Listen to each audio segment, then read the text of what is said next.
Life a Wish podcast. This is your host, Cabin Black. And today's podcast is going to kick off a whole new series. The series is entitled Deconstruction of Faith and Religion: The Impact of White-Eurocentric Christianity on the Black Psyche. Was I learning, or where did it come from? And how is it relevant, and why is it relevant to me when I was a child and even till now? So it's the old saying of why as a kid, why why, right? So it's the that's the main purpose of deconstruction of faith and religion, to personalize it so that I understand why faith at all, why religion at all, and why this faith and why this religion, and what's it all about to me. So that's why. Okay, that's how this title of our podcast is due. Okay, okay. Another one. Why is the impact of white Eurocentric Christianity on the black psyche?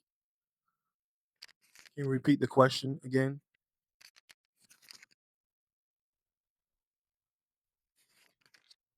I want to make sure that I heard you correctly. Okay, again. Question is why the impact of white Eurocentric Christianity on the black psyche? Okay, I just want to ask. I'm not trying to be funny. Okay, I have American ears, so if you can please ask the question Yeah, one sure. more time. I'm not trying to be rude.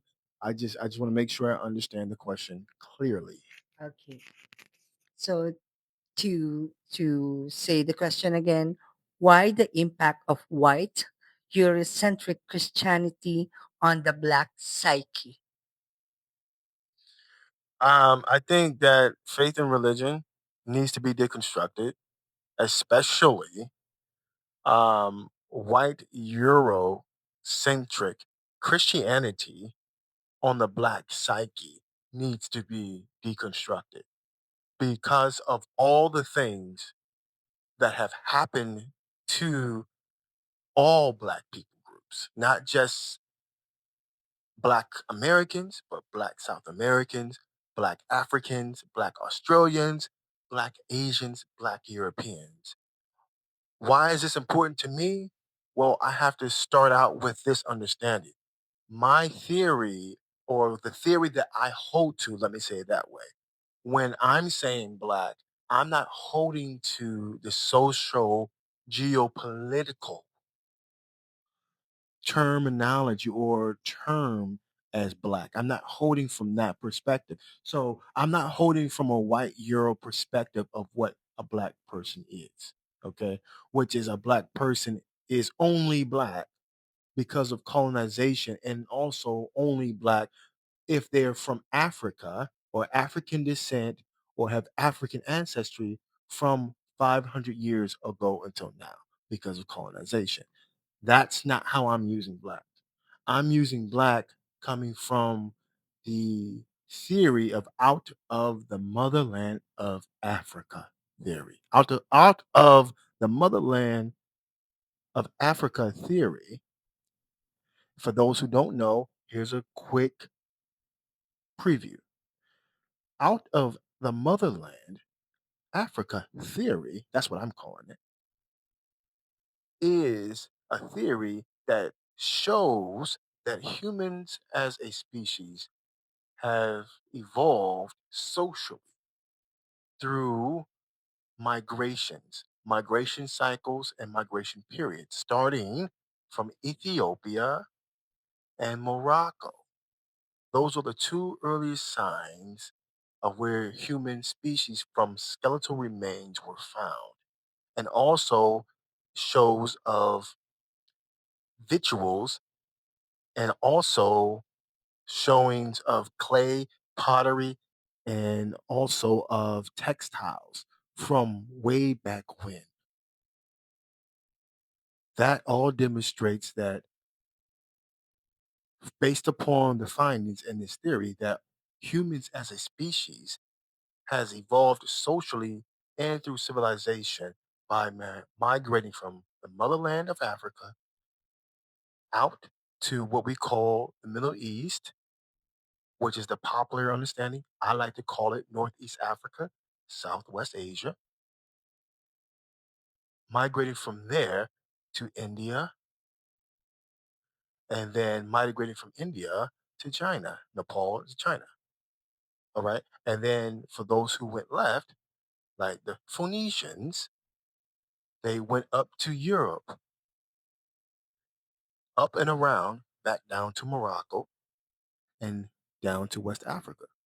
Then you have migrations coming out of the southern part of Africa, going to Australia, from Australia, going to Indonesia, the Philippines, and moving upward. And also coming from East Africa,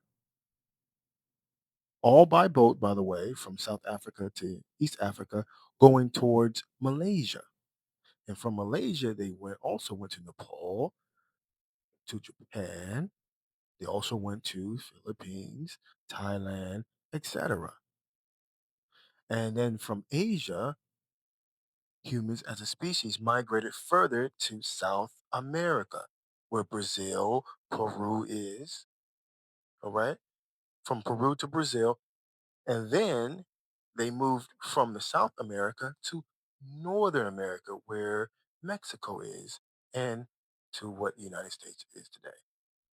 So the human evolution through civilization, through migrations in our cultures, in our civilization, we took with us every aspect of who we were at that time. And one of the biggest aspects was our faith and religion. Is so faith and religion goes hand in hand with our existence and our cultures and our ethnicities of who we are, who we were, who we are, and who we will be. Not saying that we always will have a faith, not saying that we always will have a religion, because we that evolves too. But the point being that we always had some type of mythology. We always had some type of belief system. We had some type of routine, some type of fundamental way of looking at life, whether it's mythos or spiritual or both. We've always had that. So that's the out of the motherland of Africa theory. And how does it relate to me or to you? Well, if you're a person of color and you are identified as brown, yellow, or black, or red for those red for Native Americans, which they're not red, they're copper brown, right? And some of them are even darker than that. The point being, here's the point. I don't classify black based upon the metrics of white Eurocentric standards of social geopolitical ideologies of race or racial theory or racial identities or racial politics, color politics. I don't hold to that, but I do understand that most people do. So I'm trying to use the language that people understand. So what I mean by black, I'm talking about black people genetically who, based upon the theory of out of the motherland theory of Africa, by way of migrations, what I just talked about, also each people group have a genetic marker that all can be traced back to Africa. So that's what I mean by black. The only group of people who do not have this type of genetic or white Euro people. White Euro people typically come from two areas on Earth. A small portion of the Middle East is what people call the Middle East, what I like to call Northeast Africa, Southwest Asia. They come from a few mountain ranges out there. Black people come from the mountain ranges out there as well in the Middle East, Northeast Africa, Southwest Asia. We come from there as well. Digressing back to what I'm talking about, white Euro people. So white Euro people come from two places: a small portion of the Middle East, Northeast Africa, Southwest Asia, and also a small portion of Europe. This mountain ranges in Europe. This is where white people come from. They typically have their own gene pool, right? And some may say, well, how can you say that? Well, because they have the Neanderthal, right? 3 to 5% of white people globally have 3 to 5% of Neanderthal DNA. And it came from them. So someone may ask, this is why I'm leading with it came from them. Some people may say, well, Asians have Neanderthal too. Well, certain African people have Neanderthal. But how do you know that they do or don't? Why? Because their phenotypes are slightly different. Why? What do I mean by that? Because of colonization. This is why it's important for me to do the breakdown of religion, deconstruction of faith and religion, of white Eurocentric Christianity in the black mind, the impact that it has on the black mind psyche is coming from the events and atrocities that have happened to us as black and brown people, and how we all were black people groups.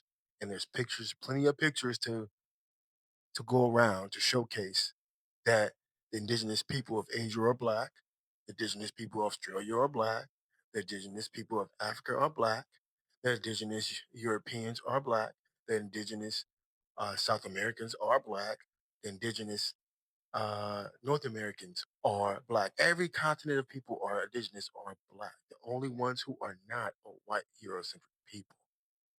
And due to colonization, due to the triangle trade, due to the transatlantic slave trade, due to the hijacking of white Muslims on the trans-Sahara slave trade, due to also white Euros in general hijacking the Silk Road, putting a lot of Africans into slavery on ships to Asia, also putting Asians in slavery, right? Japan had slaves.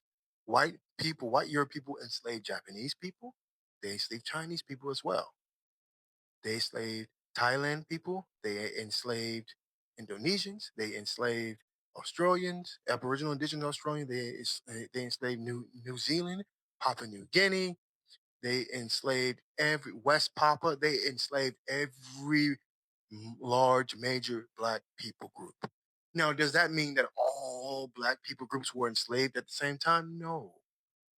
But on every continent, most of the indigenous people experienced some type of not chattel was American, but some type of slave trade amongst their people from white Euro people. Now, did some of the indigenous people help? Sure. That was part of the game. Divide and conquer. You use a small people group to attack the bigger people group. Even though these two people groups, small and big, are the same, doesn't matter. That's the game of colonization. That's the game of white imperialism. To empower the smaller, weaker people, to conquer the stronger, more powerful, resilient people who are of the same people. That's white Euro tactics. Divide and conquer. So, howbeit, religion is going to be a part of that. So, going into the deconstruction of faith and religion, the impact of white Euro centric Christianity on the black psyche, here's the driving point. Here, I'm bringing it hopefully more clear for you, for those who are listening. The purpose of this is to break down why people believe what they believe today. We can't start from today to understand yesterday. That doesn't make any sense. You have to understand the story. We can understand what's happening today. Yeah. You need to go back to the history. You need to go back to what happened yesterday. You need to go back to the past just to understand why is this happening right now. And that will lead to, as you were explaining, religion and faith. You will understand what's your religion if you go back to the beginning of w- what your religion. What is